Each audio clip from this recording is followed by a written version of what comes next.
Welcome back to another edition of the Course Creation Incubator podcast. I'm your host, Gina Anativia, here to get you excited about building your courses, your workshops, your memberships, your group coaching, whatever it is you're cooking up.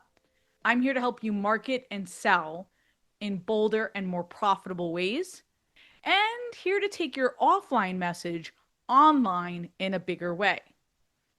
Today, we're talking about getting consistent and seeing the impact you can really have with LinkedIn. Because to me, LinkedIn still has organic, untapped potential. And I've been talking to a ton of clients about getting really consistent and making the algorithm work for them. We're going to talk about it today, including why LinkedIn could possibly be your championship platform and how to get consistent in a way that rewards your efforts. Now, before we dive in, two things. This episode is brought to you by our marketing blueprint. If you've been wondering where you're leaving some money on the table and how you can get a greater ROI with your marketing, book a call with us to find out how we can help you know what's possible in terms of your online marketing. We'll give you implementable ideas that you can use immediately. Go to coursecreationboutique.com/blueprint to learn more. The second thing I want to talk about before we dive in is scheduling your championship. Now, this is an expression that I'm definitely borrowing from Bo Eason, mentor, former NFL player, 8-time bestseller, you name it, in-demand storyteller, just amazing all-around guy. I'll link to his episode in the show notes. And Bo talks about the importance of scheduling championships. Bo talks about not just practicing and rehearsing, but putting the rubber to the road and making sure that you have a championship, whatever is at the end of your practice. So I've talked about, I have a half marathon that is going to be my big championship in a couple of months here, but I've been scheduling little championships along the way. I just signed up for a 10 miler, which is almost as scary as a half marathon. It's the first time they're doing this. We'll see how it goes. But those are important because otherwise I can't do the big championship, right? Otherwise I can't do the half marathon. So scheduling these races are going to make sure that I'm putting into practice that I'm competitive against what I'm trying to achieve here. And Tristan, my 12-year-old, is a tennis player.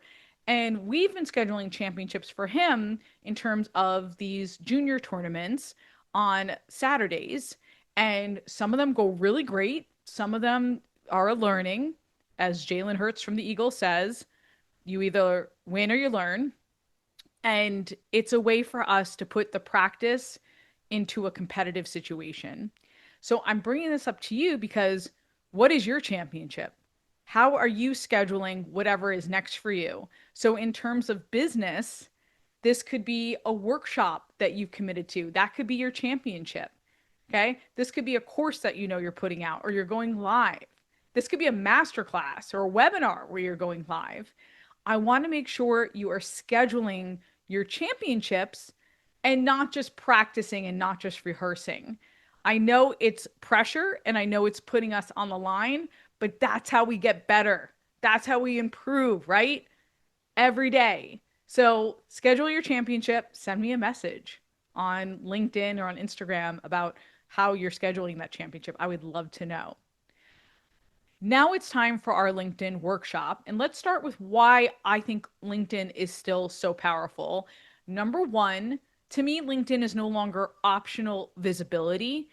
It's kind of become the most powerful organic reach platform left. Like if I think about Insta, it's pay to play. TikTok, volatile a little bit, trend dependent. However, LinkedIn still rewards showing up consistently and not just going viral. So the algorithm favors regular posting, people stopping to read you, ongoing conversation. And second reason is trust is built through repetition, not just one great, awesome post. Like there's a lot of pressure with that, right? Like, how do I go viral? People don't hire, buy from, or collaborate with someone they saw once on LinkedIn. They act when they think, hey, gosh, I see this person everywhere.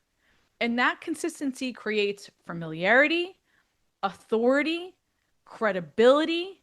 These are all characteristics we want, right? We want authority. We want people to see you as the expert. You have something to say, you have a unique approach. And even if someone doesn't like or comment or DM you, they could be watching and there could be an opportunity that comes up. Three, LinkedIn is a long game platform. Unlike these kind of short form platforms where content just disappears in a day, LinkedIn posts can live on. They resurface days later, they can be shared privately in DMs, and they're revisited. Four, consistency trains the algorithm and your audience. The algorithm learns who to show your content to, what topics you're an expert in, and then your audience learns what to expect from you, what value you bring, and why they should pay attention to you. And the fifth reason I love LinkedIn is AI, layoffs, and the economy and how it's shifting have changed user behavior because people are rebuilding careers now. People are rebuilding careers now. They're expanding their personal brands. They're looking for leadership.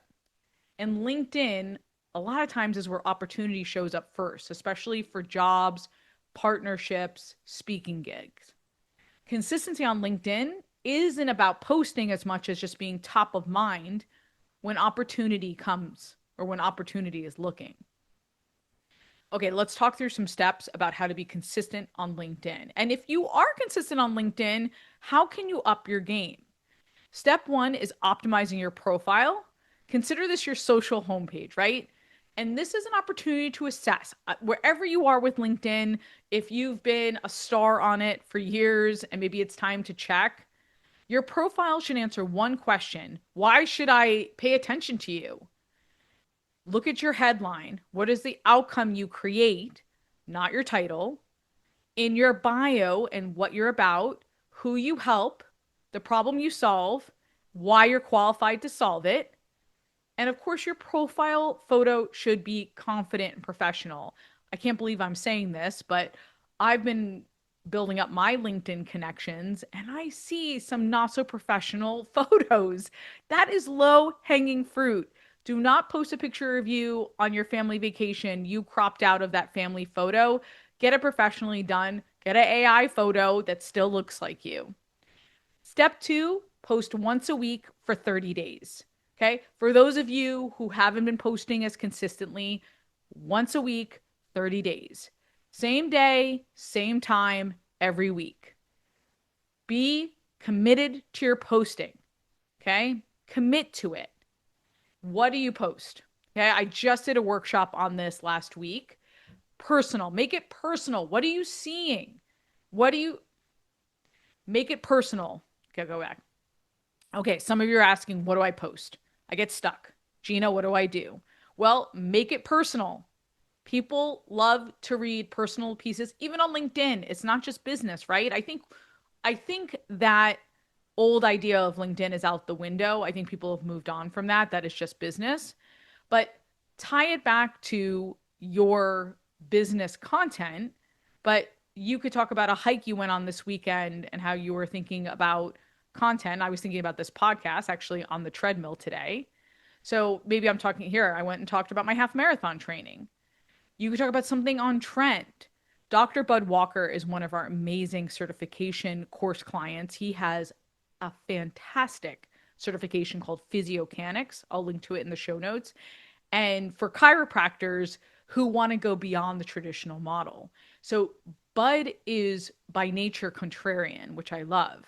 And he was telling me that everyone's trying to lose weight at the beginning of the year, but it's actually not the greatest time to try to lose weight because the days are shorter, our bodies don't react as well, etc. And I said, you need to post on LinkedIn right away. Create your videos, get that done. This is a great piece of content. It's timely, it's relevant, it's tied to something everyone is talking about right now. Another example we were talking about during this workshop is the new food chart just came down from the government. And we have a lot of medical practitioners on the call. This is a great opportunity to give your take on the food pyramid. Do you love it? Do you hate it? Why do you love it? Why do you hate it? How does it tie into your own content? Play off of content that's in the news. Play off of what people are talking about right now, what's on trend.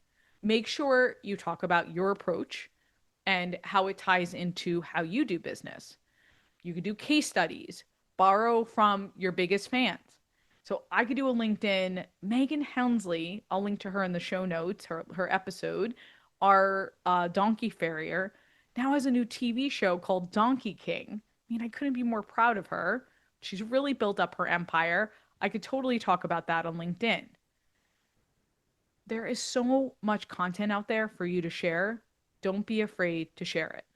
Make sure you're writing down your stories, you're writing down your thought leadership, you're journaling, you're taking notes. What are the trends that people are talking about? Make sure you include that in your content. Step 3, as part of our workshop, I want you to make it real and get it on your calendar and make sure you have some kind of content calendar that you're following: the day, the post, the creative asset, the copy, who you're tagging so you can build up your audience. If you don't know how to do this, ask for help. That's step 4. Hire help so you can stay in your zone of genius. Outsource somebody doing the content calendar for you, somebody being a sounding board, somebody editing your videos and adding captions, repurposing what you're putting out there. So I have an incredible team. David does our videos and our graphics, and Raman does our copy. So I'm a lucky girl in that I've got a great team behind my social. So build the team, get the leverage. All right. Hopefully this has been helpful for you in terms of 1, optimizing your profile, 2, posting once a week for 30 days, 3, making it real with a content calendar, and then 4, hiring help so you can stay in your zone of genius. If this has made any kind of impact on you, I would love for you to leave me a review or tell a friend to check out the podcast. Thanks for listening. I'll see you next time. Go create, be you, and be brilliant, and get it done.